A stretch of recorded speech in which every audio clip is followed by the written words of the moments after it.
आज एक ऐसे स्कूल को आपसे रिप्रेजेंट कराने आया हूँ। एक ऐसा स्कूल हमारे बेगूसराय ज़िले के सर्वोदय नगर में टीचर्स ट्रेनिंग स्कूल के ठीक पीछे सेंट्रल पब्लिक स्कूल।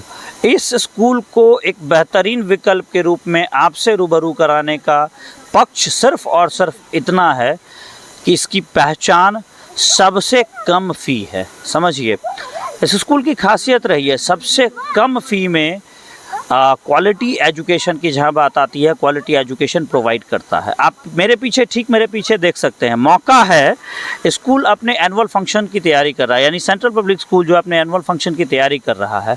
और मैं थोड़े से व्यूज़ आपके साथ साझा करना चाहूँगा। चारों तरफ ज़रा कैमरा घुमाएं, देखिए ये एक ऐसा स्कूल जो ग्रीनरी इन्वायरमेंट, मतलब कहते हैं ना कि एक ऐसी आबो हवा, एक ऐसी प्राकृतिक आबो हवा के बीच अपना कार्य कर रहा है। चारों तरफ नेचुरल एनवायरनमेंट का फील आता है। इतना लंबा चौड़ा ग्राउंड है स्कूल के पास, उस ग्राउंड में अभी एनुअल फंक्शन का प्रिपरेशन कर रहे हैं बच्चे।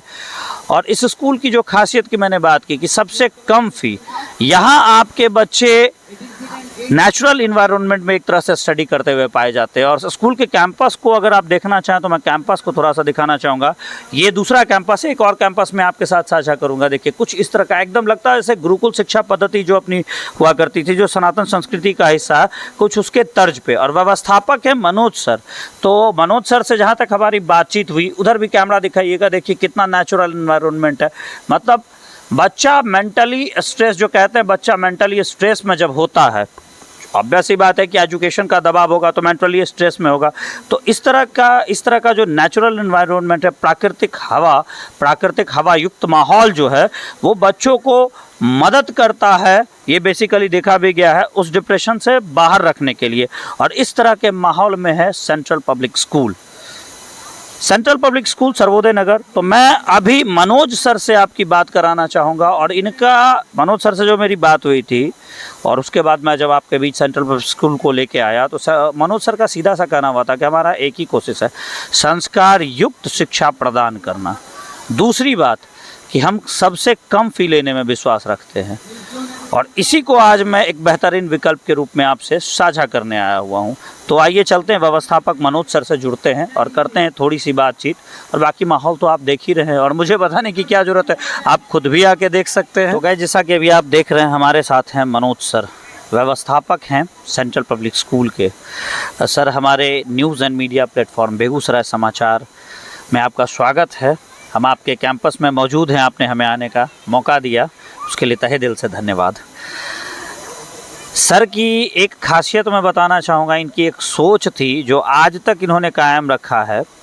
और उसी कॉन्सेप्ट को आपके साथ में साझा करना है। उसी कॉन्सेप्ट को तो नहीं कहना चाहूँगा, लेकिन हाँ, वह जो बात है वो मैं आपके साथ शेयर करना चाहूँगा कि मध्यम वर्गीय परिवार के लिए क्यों एक बेहतरीन विकल्प है central public school CPS Sarvodaya Nagar Begusarai.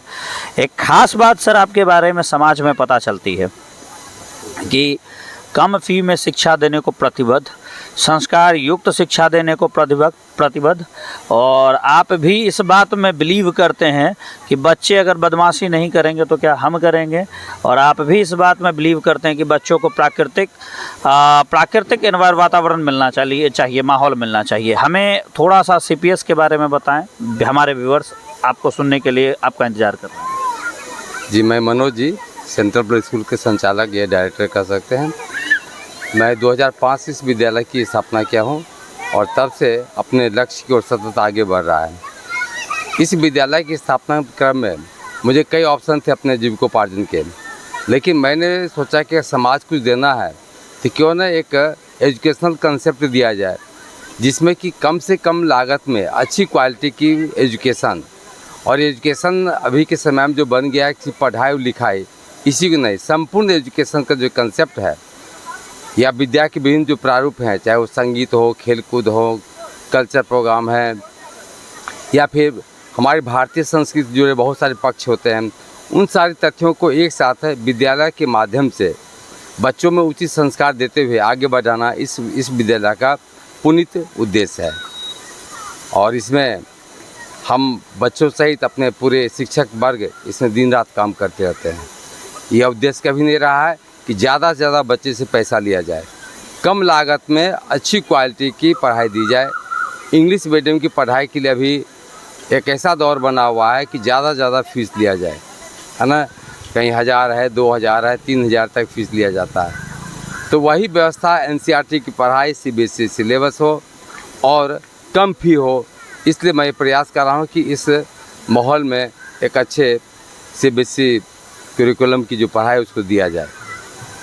Sir, गुणवत्तापूर्ण शिक्षा की जो आपने बात रखी है, यह पक्ष तो समझ में आता है, क्योंकि आज के समय में एक माहौल बना है, हम उस पर भी आपसे चर्चा करना चाहेंगे। आज के समय में एक माहौल बना है, अधिकांशतः हमारे आसपास देखा भी जाता है कि अपने बेगूसराय की अगर लोकल लैंग्वेज में बात करें, फलनमा अपन बेटा को वहाँ डाल लके, सेंट पॉल्स में डाल लके, फलनमा अपन बेटा को चिलाना जगह डाल लके, हमू अपन बेटा को डालबे। एक मध्यम वर्गीय परिवार, जेब उसकी उतना अलाउ नहीं कर रही, उसका बजट उतना नहीं है, लेकिन वो दिखावे में वहाँ डालेंगे, कर्ज लेके डालें, ज़मीन बेच कर डालें, वो जैसे भी अपने बच्चे को डालेंगे। और बाद में ऐसा अधिकांशतः देखने में आता है कि जब बच्चे की पढ़ाई आगे बढ़ने लगती है, जब वो बड़ा होने लगता है, स्टैंडर्ड आगे बढ़ने लगता है, तो इन पे दबाव, माता पिता पे दबाव बढ़ता है, और उस दबाव में आकर, दिखावे में तो उन्होंने नाम लिखा दिया, उस दबाव में आकर फिर उसके बाद ऐसा होता है कि वो मजबूर हो जाते हैं और फिर साधारण स्कूल में डाल देते हैं, बीच में ही छोड़ना पड़ जाता है। और उसके बाद फिर क्या होता है कि बच्चा मेंटली डिप्रेस्ड हो जाता है। पहले एक अच्छे स्कूल में पढ़ रहा, मतलब कहने का मतलब एक बड़े स्कूल में पढ़ रहा था, वहाँ का कल्चर देख रहा था, अब एक साधारण में आ गया, यहाँ तो दिखावा है नहीं। इस पर आप क्या कहना चाहेंगे? देखिए, बेगूसराय की धरती बहुआयामी है और विभिन्न सभ्यता संस्कृति से ग्रसित है, लेकिन कुछ खामियां भी हैं। प्राय मैं जब से बेगूसराय में रह रहा हूं, देखता हूं कि यहाँ के लोग अधिकतर दिखावे पर ज़्यादा ध्यान देते हैं। यह हमारी सबसे बड़ी ड्रॉबैक है। हमको सोचना चाहिए कि एक हम सिंपल सा बिस्कुट जब खरीदने जाते हैं तो देखते हैं 5 रुपया का है, तो उस लायक हमको बिस्कुट है या नहीं है। अगर नहीं है तो फिर हम इस बारे में उतना पैसा नहीं देते हैं, बियर नहीं करते हैं। लेकिन एजुकेशन के मान में जो हमारा रीढ़ है, हमारे समाज के रीढ़ माना जाता है, इसके बारे में हम ज़रा भी ध्यान नहीं रखते हैं और मनमाना पैसा खर्च कर करके, और शिक्षा जो हमको रिटर्निंग मिलती है बहुत ही इन्फीरियर किस्म की मिलती है। ना तो संस्कार दिया जाता है, ना अनुशासन दिया जाता है, ना ही किताबी ज्ञान दिया जाता है। अब वर्तमान समय एक ऐसा दौर बन गया जिसमें कि किसी भी साहित्य के ग्रामर पक्ष को बिल्कुल दरकिनार कर दिया जाता है और एक फैशन सा बन गया है कि ग्रामर तो यहाँ पढ़ाई होती नहीं है। सवाल ये उठता है कि किसी भी लैंग्वेज की पढ़ाई बिना ग्रामर के कैसे हो सकता है। बिल्कुल। तो बहुत सारी जो चीज़ हैं जो हम वर्तमान दौर में सबको भूले जा रहे हैं, छोड़े जा रहे हैं। ना अच्छी भोजन देने की परंपरा हमारे समाज में है, ना अच्छी शिक्षा दे पा रहे हैं।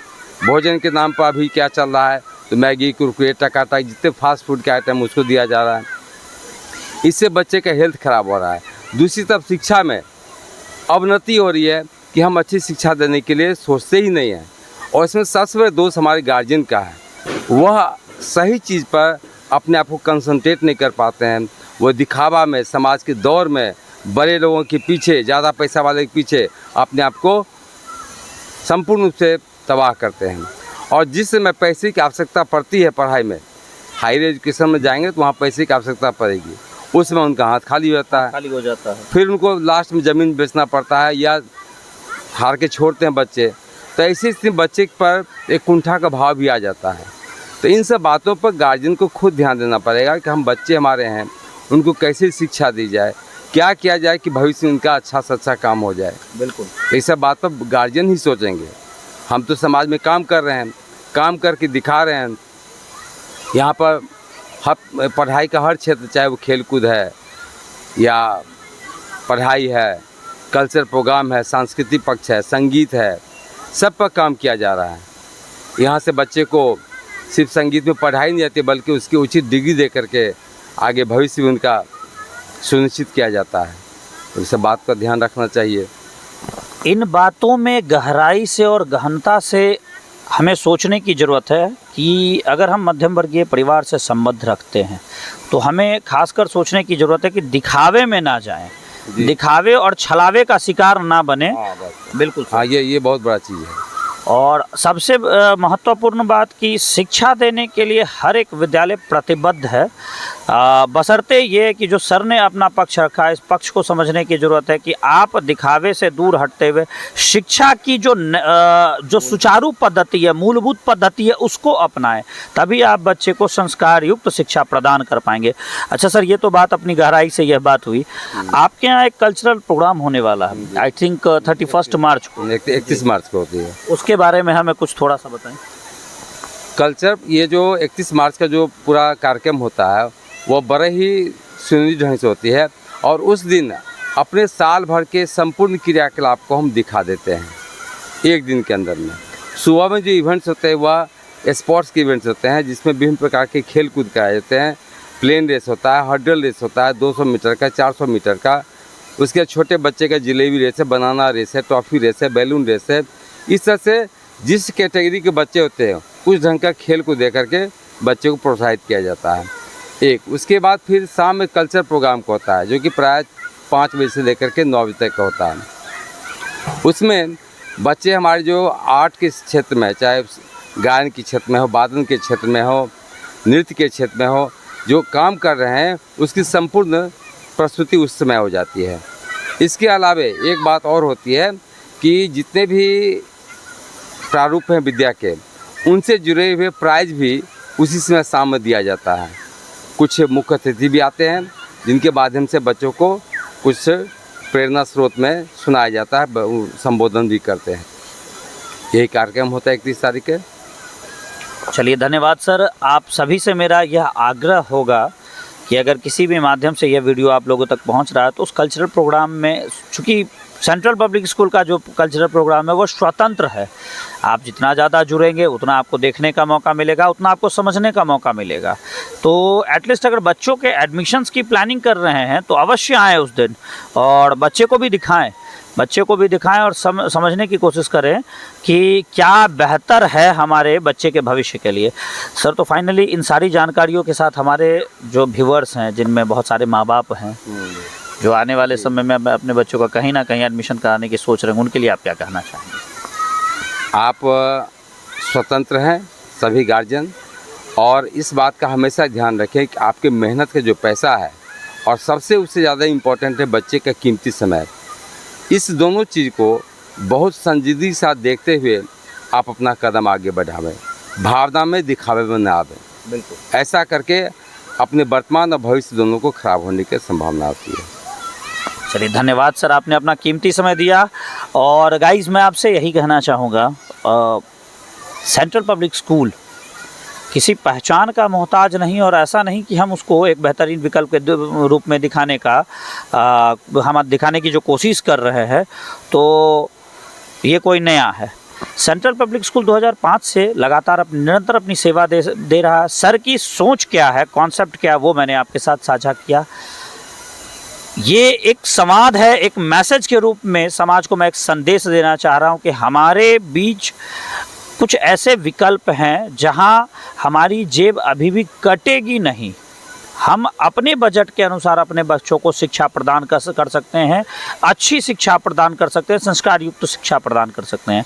तो इस बार एक बेहतरीन विकल्प के रूप में CPS central public school, CBSE curriculum with CCTV cameras, with all facilities, मतलब विथ ऑल फैसिलिटी मतलब जो बेसिक फैसिलिटीज़ होती है उसके साथ, और बाकी सारी चीज़ें आपके साथ विजुअल में साझा स्मार्ट क्लास, जी। बिल्कुल, स्मार्ट क्लास की फैसिलिटी के साथ। अब क्या चाहिए? मूलभूत सुविधा है, जो शिक्षा प्रदान करने का जो तरीका, वो सारा तरीका है। क्वालिटी फैकल्टीज़ हैं, गुणवत्तापूर्ण शिक्षा है। तो इस बार एक बेहतरीन विकल्प के रूप में अगर आप प्लानिंग कर रहे हैं तो अवश्य सेंट्रल पब्लिक स्कूल को चूज करें। मैं कुणाल भारद्वाज, बेगूसराय समाचार। धन्यवाद।